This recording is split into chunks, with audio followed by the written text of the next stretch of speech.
Nagtapos ang huling chapter sa pagkatalo ni Nine.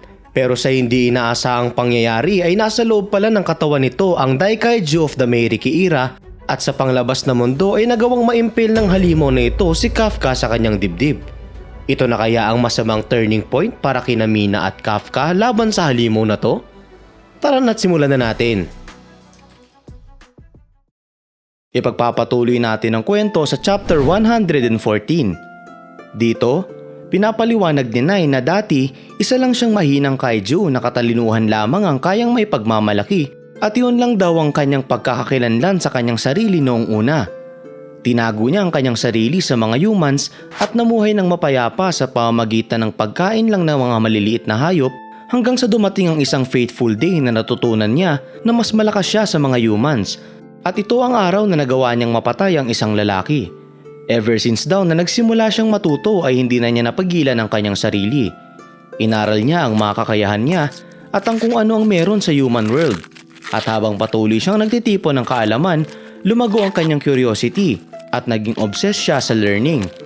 At pagkatapos, sa loob ng isang malaking kuweba na para bang may nag-guide sa kanya, ay na-encounter niya ang isang abomination of a kaiju na mukhang kamuka ng ipinakita niyang Daikaiju of the Meiriki era kay Kafka.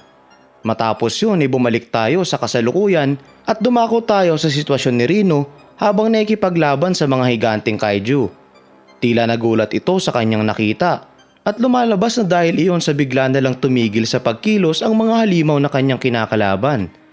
Habang iniisip niya pa kung ano yung nangyayari dito ay tinawagan siya ni Iharu at ininform siya na tumigil sa paggalaw yung mga kaiju na kinakalaban niya sa kanyang side.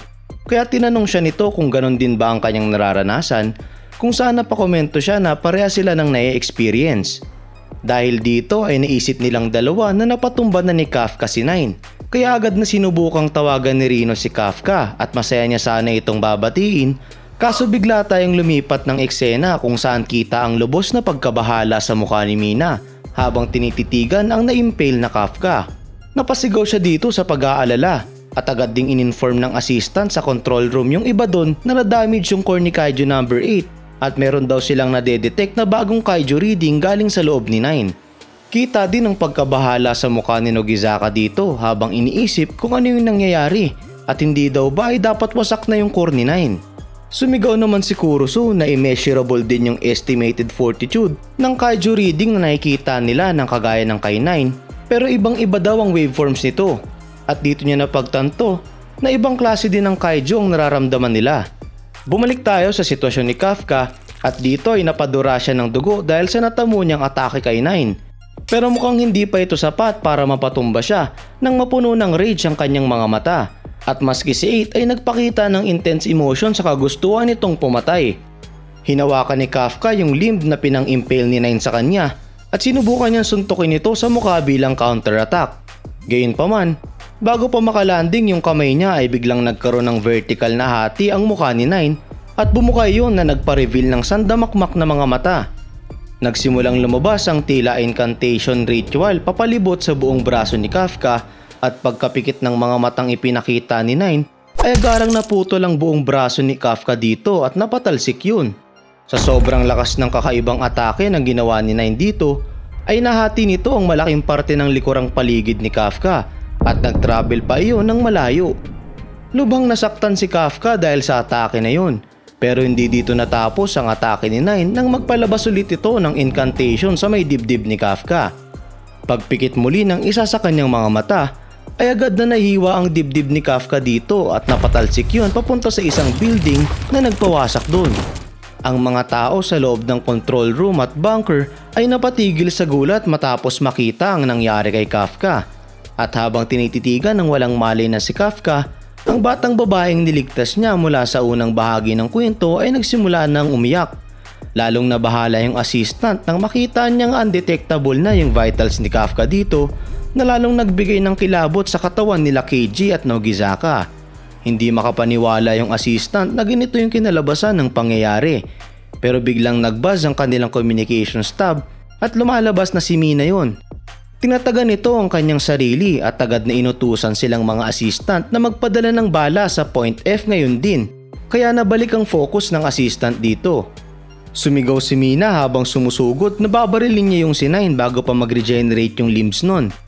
Dahil dito ay agad na inutusan ng assistant ang isang helicopter na Apache 5 na mag-provide ng ammo via aerial launch.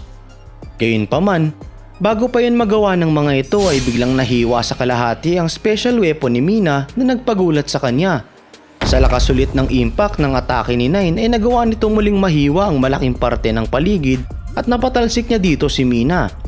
Sumadsad si Mina sa lapag habang tumatalsik at tagsaniyo ng pagdagdag ng kanyang sugat sa katawan.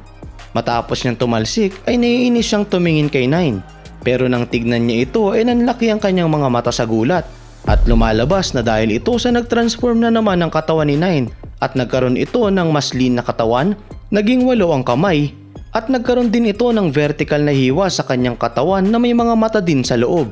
Naalala ni Mina ang sinabi sa kanya ng halimaw na ito nung nasa loob pa siya ng ginawa nitong cocoon na walang kahit sino ang nagawang makatakas sa kanya, kahit anong panahon, kahit gaano kalakas, at walang ni isang tao sa kasaysayan ang nakagawa nun. Gamit ang natitirang lakas niya ay sinubukan naman ni Mina na tutukan si Nine ng isang pistol. Pero nang tutukan niya ito ay ginamitan lang siya nito ng incantation attack. At sa kasamaang palad ay inilagay ng halimaw na ito ang incantation na yun na pa-vertical sa kanyang muka na nagpatigil sa kanya sa pagkilos. Lumalabas na hindi na pala si Nine ang kinakalaban nila dito nang ma-realize ni Mina ang ibig sabihin nito sa wala pang nakakatakas dito kahit kailan.